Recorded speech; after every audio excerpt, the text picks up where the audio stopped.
Gedung Sate ternyata menyimpan cerita mistis. Ikon Jawa Barat ini dibangun pada tahun 1920. Hingga kini, bangunan kuno yang terletak di kota Bandung ini masih berdiri meski usianya sudah hampir 1 abad. Bangunan tua yang telah digunakan sejak zaman pemerintahan Hindia Belanda ini memiliki aura mistis yang kental menurut orang-orang yang dapat merasakannya. Penasaran? Ingin tahu rumor apa saja yang beredar di masyarakat tentang Gedung Sate? Berikut ulasan beberapa cerita mistis yang turun-temurun tentang Gedung Sate yang kami himpun dari berbagai sumber. 1. Adanya jenazah yang dimakamkan di Gedung Sate.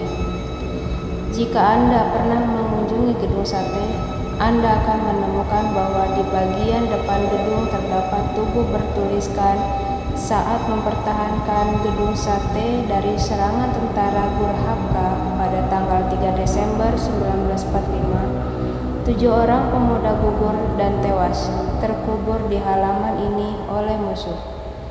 Pada Agustus 1952, jenazah Suhodo, Didi, dan Mani Tarudin ditemukan. Kemudian dimakamkan kembali di Taman Makam Pahlawan Cikutra. Jenazah Rana, Subengat, Surjono, dan Susilo tetap berada di sini.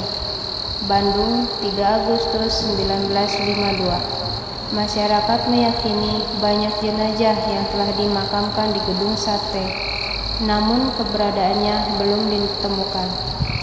Konon para penjaga Gedung Sate sering merasakan kehadiran pemuda berbaju zaman dulu di malam hari. 2. Ada lorong di bawah tanah. Mitos selanjutnya tentang Gedung Sate adalah underpass. Gang misterius ini konon berhubungan langsung dengan rumah dinas Gubernur Jawa Barat atau Gedung Pakuan. Lorong ini diyakini sudah ada sejak dibangunnya Gedung Sate.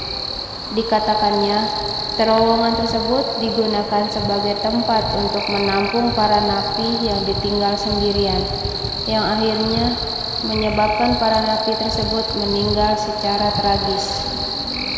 Mitos ini menarik perhatian karena dikaitkan dengan keberadaan sebuah ruangan di Gedung Sate yang tidak pernah dibuka untuk umum. Keberadaan ruangan itu juga berada di lantai dasar yang membuat rumor tersebut semakin benar. 3. Hantu wanita merah. Biasanya wanita ini muncul pada malam hari saat kawasan Gedung Sate sepi. Menurut legenda, arwah wanita ini adalah arwah korban kecelakaan yang kabur tak jauh dari kawasan Gedung Sate. 4. Pohon besar angker. Ada sebuah pohon besar di halaman belakang Gedung Sate.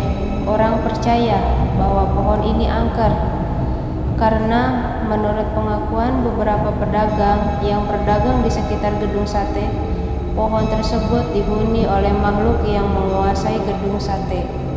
Bahkan katanya ada seseorang pedagang yang tidak sengaja buang air kecil di dekat pohon besar, kemudian diganggu secara mistis selama 4 hari berturut-turut. 5. Kakek berjanggut panjang. Banyak yang percaya bahwa ada seseorang laki tua berjanggut panjang yang merupakan penjaga kawasan Gedung Sate. Mengenai pohon besar di halaman belakang Gedung Sate, konon sosok kakek ini sering muncul di pohon tersebut.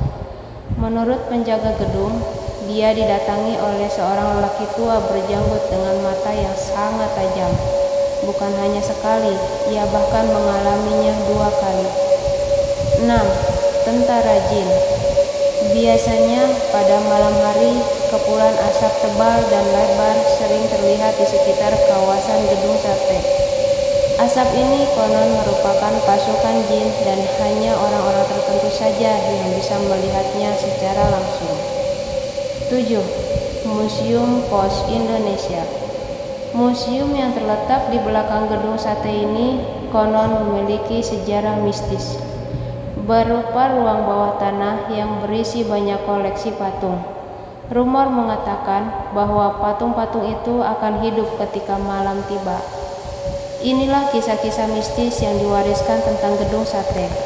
Entah benar atau tidak, kita harus menghormati kepercayaan yang beredar di masyarakat.